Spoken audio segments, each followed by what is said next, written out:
పేరు కృష్ణవేణి. నేను anganwadi workers and helpers union జిల్లా ప్రధాన కార్యదర్శిని. ఈరోజు దేశమంతా నూతన సంవత్సర వేడుకలు జరుపుకుంటూ ఉన్నారు.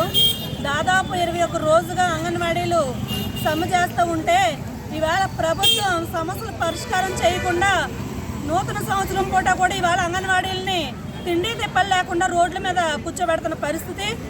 చాలా దుర్మార్గంగా ఈ ప్రభుత్వం వ్యవహరిస్తూ ఉంది. మరి బొత్స సత్యనారాయణ గారు చెప్తున్నారు, మీరు వెళ్ళిపోయి సెంటర్లకు వెళ్ళిపోండి అని చెప్పేసి.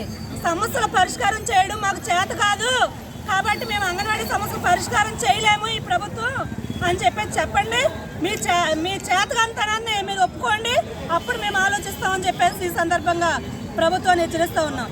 కనీసం మరి 21 రోజుగా సమస్యల మీద పోరాటం చేస్తూ ఉంటే పెన్షన్ గ్రాడ్యుయేట్ ఇవ్వాలని అడుగుతూ ఉంటే మీరేమో లక్షల రూపాయల వేతనాలు పెంచుకుంటారు, పెన్షన్లు తీసుకుంటారా? కానీ ఇవాళ అంగన్వాడీలు ఒక మంచి భారత పౌరులను తయారు చేసే వృత్తిలో ఉన్నారు.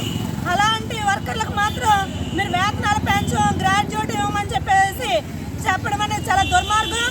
కాబట్టి ఇవాళ ప్రజలు గమనిస్తూ ఉన్నారు. మీ ప్రభుత్వాన్ని ఇంటికి సాగనంపే దానికోసం ఈ నూతన సంవత్సరం సందర్భంగా మీ ప్రభుత్వాన్ని హెచ్చరిస్తూ ఉన్నాం. తక్షణమే అంగన్వాడీల సమస్యలు పరిష్కారం చేయకపోతే రానున్న రోజుల్లో ఈ నూతన సంవత్సర వేడుకల స్ఫూర్తితో, అంగన్వాడీల ఉద్యమ స్ఫూర్తితో భవిష్యత్తులో మీ సంగతి ఏంటో, మిమ్మల్ని ఎక్కడ పెట్టాలో అక్కడే పెడతారు ప్రజానికి అని చెప్పేసి ఈ సందర్భంగా ప్రభుత్వాన్ని హెచ్చరిస్తూ ఉన్నాం.